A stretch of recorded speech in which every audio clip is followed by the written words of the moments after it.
The strength of your leadership skills doesn't really matter if you're not centered and grounded as a human being. Because if you're not centered and grounded, then you can twist your skill set into something that actually tears people, teams, and organizations down instead of building them up. You may have gone through the greatest leadership training in the world. You may know the movers and shakers of your community or in your industry. You may even have some solid successes under your belt. But if you're not centered and grounded, then everything you have at your fingertips can be warped and twisted into something that fits an unhealthy story or narrative that you have about your life. And as a result, you don't only end up manipulating others, you end up manipulating yourself. The sad part is that in many cases, people that are manipulating others and manipulating themselves are not even aware that they are living from an unhealthy story. And yet, it's the stories that we live from that are sources of the energy and determine how we show up each and every day. In 1866, a cholera outbreak hit London and killed thousands of people. But what was weird is that most of the people that died were from the East End of London. Did these people die because they were working class, poor, or immigrants? Was there some sort of conspiracy against this group of people? It turns out that these individuals lived in a part of the city that wasn't connected to the new sewage system. Instead, they were drinking contaminated water from the old water source. And while people in government had been warned over a decade ago that cholera was spread by water, they weren't all convinced.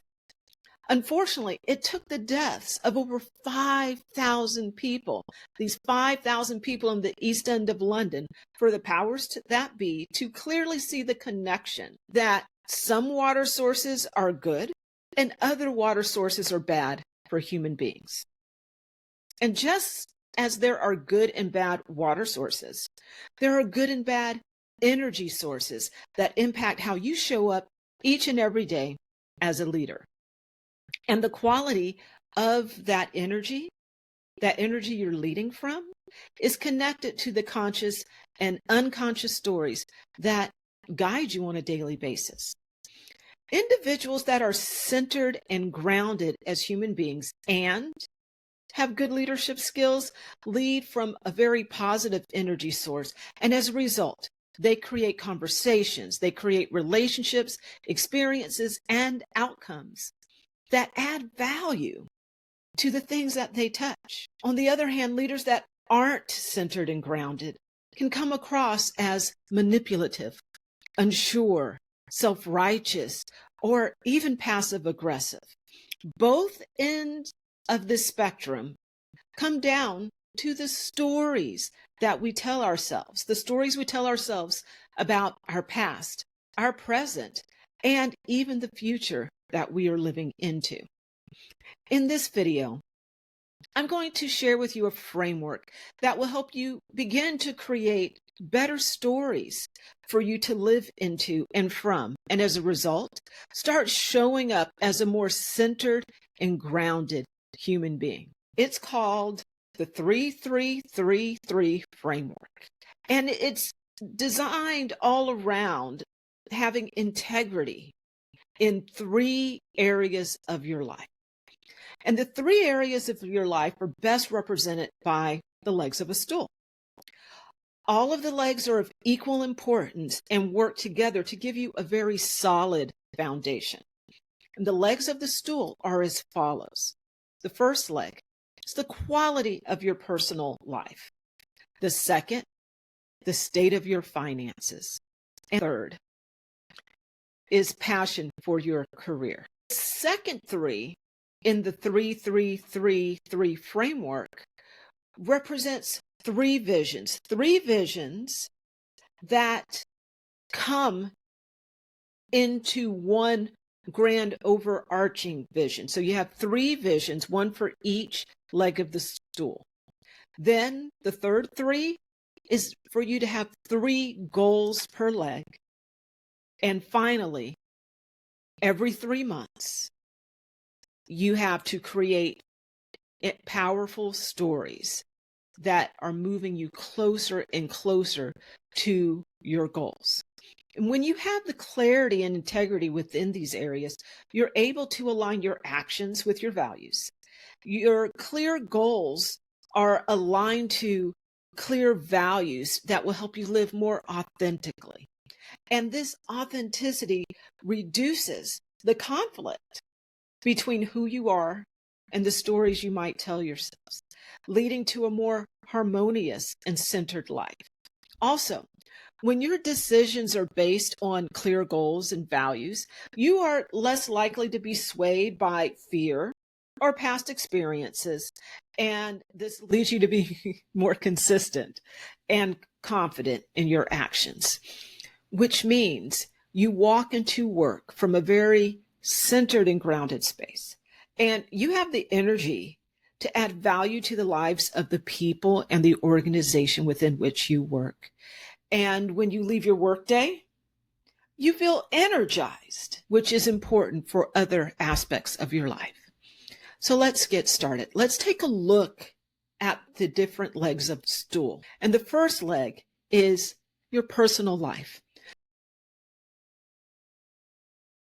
Carl Sagan once said, "We make our world significant by the courage of our questions and the depth of our answers." And so the question I have for you as you look at this personal leg is 10 years down the road, what does your life look like?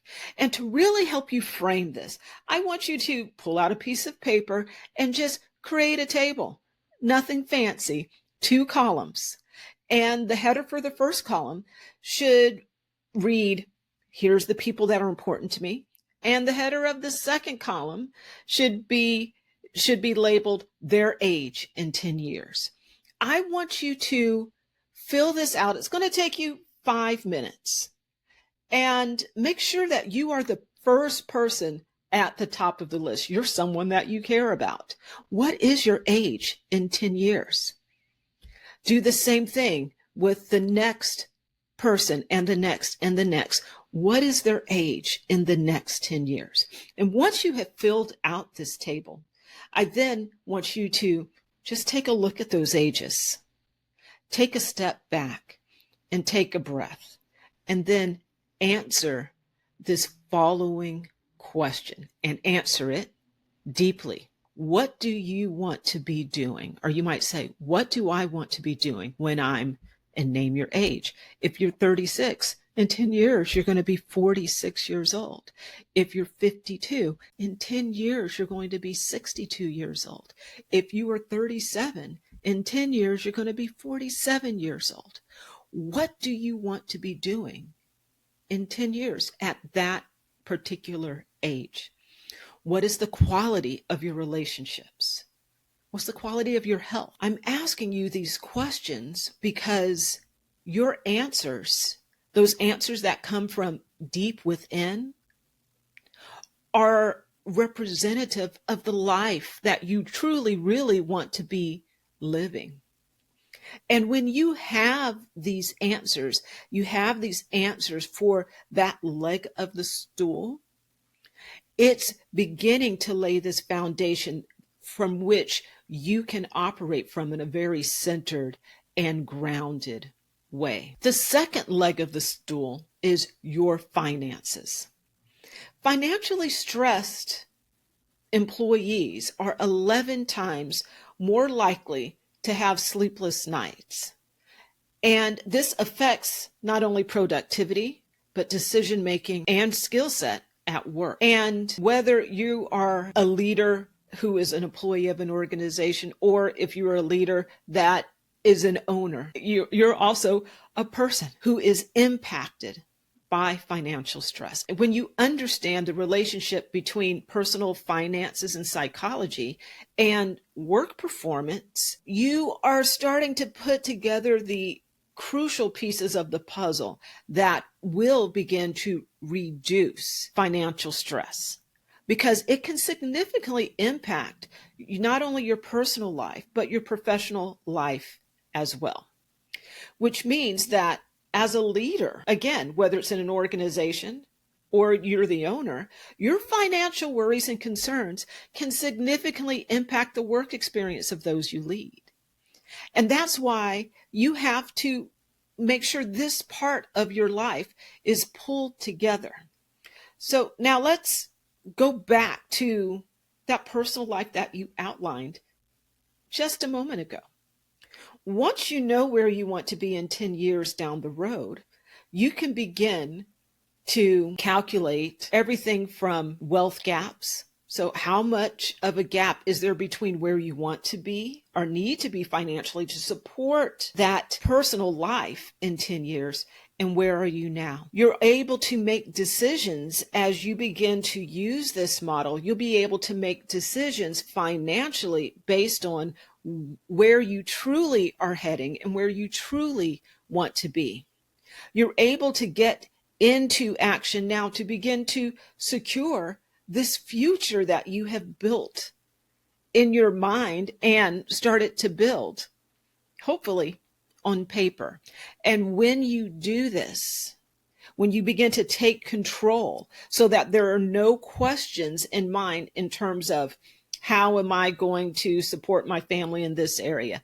Maybe you have kids that you need to send to college and you haven't really thought about it. You know you want to pay for college, but you haven't figured out how you're going to do it. Maybe even having those thoughts in your head will get calmed down. All right. So maybe you have these thoughts. You're actually going through the exercise of answering questions that are critically important to your sanity, critically important to you taking control of how you show up each and every day. Because I can guarantee when you have that financial piece under control, you understand it, and you are psychologically safe from a financial perspective, you begin to show up in a whole different way. The third leg of the stool is all around your career.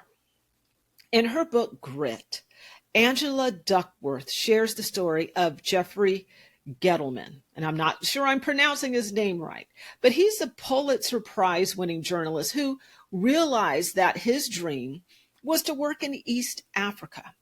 And this passion for East Africa began during a college trip to the region. He didn't know exactly how to make this dream a reality, but because he had this dream, he was able to identify journalism as a real path to return to this area of East Africa that he loved. And so he committed his career to getting to East Africa, understanding that eventually the steps that he took in his career would help him fulfill his dream. It took him a decade of persistent effort and dedication to finally becoming a journalist based in East Africa for the New York Times. And so being clear on his true passion guided him like a compass.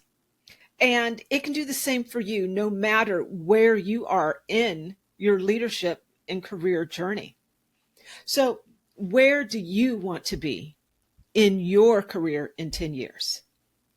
And does your current job support you in that endeavor? After you are clear on where you want to be from a career standpoint in 10 years, then I invite you to search for 3 to 5 things that connect your current job to your 10-year career vision. Now, those are the 3 legs of the stool, as well as if you've gone through these steps, you'll have 3 visions for what you want out of your life in 10 years. And let's face it, if we just stopped here, you would come from such a better place. You would show up more centered and grounded because you would have thought some things through. But we're not going to stop. We're now going to turn this 10-year vision with 3 parts your personal life, your finances, and your career. So those are the three parts of your vision. We're going to turn this 10-year vision into 3-year objectives. You can turn these into 3-year objectives. What do you want to happen in each of these? Just take that 10-year and back it, and let's work in reverse order. What do you need to do in 3 years to get closer to that 10-year? And after you do that, you then can break down that 3-year into your 1-year initiative. And you don't have to wait until a new year to roll in. You don't have to wait for a new quarter to start. You can do that right here and right now. Once you've identified your 1-year initiatives, you then create your 90-day goals. What do you need to do in your first 90 days to hit that 1-year initiative? And when you have this answer, you are going to, again, be so much more centered and grounded on a daily basis. You've looked at what's important from these 3 leg of the stool perspective, and now you're beginning to take action. And you're taking action all designed around integrity. And because you're taking action around integrity within your personal life, your finances, and your career, you're going to show up different than you've ever shown up before. Once you have your 90-day goals, you then break that into monthly milestones. And then monthly milestones are broken down into your weekly tasks. Every 90 days, you choose 1 to 3 goals for each leg of the stool. All right. And then every 90 days, you also are looking at your life and you're checking in and making sure that you're headed in the direction that you really want to go. And what is beautiful about this is just because you've identified your 10-year goals and you're looking at your 3-year vision, just because you have that, it doesn't mean you're stuck with that. This is a process of learning and growing and becoming and transforming. That's what this is. And so many times we get ourselves put into a box, and the stories that we tell ourselves kind of lock us into what we feel is one track. But that's not how this works. With this 3-3-3-3 framework, this is giving you a solid foundation and at the same time freedom to learn and grow as a human being. And when you do this, when you go through this process, you bring your vision for your future into today. As a result, you feel more centered and grounded. You're more sure about the direction of your life. And as a result, and I've said it many times, you show up as a better leader. One person that went through this process that I worked with was a gentleman named Damien. Damien was a leader who was struggling to fully show up to work each and every day. And while he wasn't an unkind leader, he had done some things that he knew wasn't right. He wasn't really showing up as the best leader that he could be. He also wasn't showing up for the people in other parts of his life in the way he wanted to. He knew it, and those in his circle of influence knew it as well. He had convinced himself that the way he was living and leading was normal and was something that he had to do because he had responsibilities. And so he was trying to tough his way through it, push his way through it. At work, he would say things that let people know that he wasn't all the way mentally there. And who wants a leader like that? You want your leaders to be present. At home, his heart was breaking because the family that's so important to him wasn't as close as he wanted them to be. And as a result, he felt like a failure on both fronts. And he didn't want to feel this way anymore. When I presented him with this exercise, he had a little bit of doubt that it would work. But he agreed to give it a go. And as a result, he changed his life. His results were spectacular because he had the guts to try. And he went from living a life where he felt almost trapped to living a life where he had freedom and he had control. He had a solid framework that he was working from. His three legs of the stool were working for him. This framework gave him freedom. Now you may be thinking, okay, Erica, sounds great, but isn't this time consuming? And you may feel that going through such a structured framework takes too much time. And you may be thinking, I'm already busy with my daily responsibilities and commitments. And I get that. But this process, when you get started, is only going to take you a couple of hours. And isn't your life, isn't being fulfilled worth a couple of hours? Think of the many meetings you've sat through. Some of them were productive, some of them weren't. This is perhaps going to be the most productive time that you can have with yourself. And you can include others in this process. Sometimes I hear from individuals that there are more urgent tasks that they need to take care of. And they're afraid that if they take the time to focus on themselves and what they want, what they think is 10 years in the future, that it's going to get in their way of getting these tasks done. Nothing could be further from the truth. When you take the time to really look at what you want down the road, and then you bring it back, you're bringing your future into your present, first 3 years, and then 1 year, and then 90 days, then monthly, and then you get down to your weekly tasks. When you do that, everything else in your life gets clearer. Everything in your life gets more refined, and you are starting to operate from a point of efficiency, because your energy isn't sprayed all out there with you trying to figure out exactly what you need to do. Now, there's also a group of people that feel that they don't have enough support from mentors or peers or systems to really get this done. And they feel individually that it's challenging to navigate through the framework on their own. And I get it. I'm actually a person that needs considerable amount of support to get things done. Maybe you're a person that is an auditory processor and you need to have someone to listen as you begin to work things through. Maybe you need the support of a coach or an accountability group. Maybe you want someone to come and sit side by side with you and maybe even facilitate this conversation with yourself and with family members, however it shows up for you. I encourage you, if you're one of these people that needs support, is to make a list of everything and every reason you feel that this may not work. And once you make that list, then next to it, put the type of support, the people support, the system support, whatever it is that you need to make it happen. Because we live in a society where we have access to everything. The biggest issue is that not all of us have the guts to admit it and raise our hands to say, hey, I need help or support.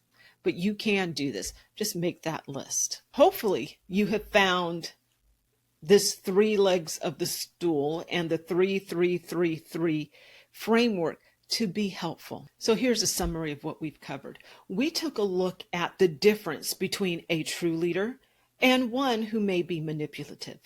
We discussed how the stories we tell impact the type of energy that you have access to.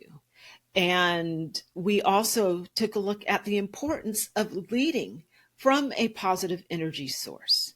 Not only that, we focused on how being centered and grounded can help you show up as a better leader, and how the 3-3-3-3 framework can help you create better stories as you learn to live and lead from this future you're creating.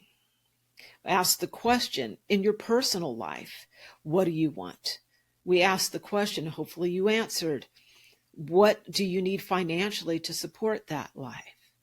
And we also asked and answered the question, where do you want to be in 10 years? So that's it. Hopefully you have found at least one thing in this video that you can move forward with, because if you do one thing that helps you become more centered and grounded, then you will show up as a better leader each and every day.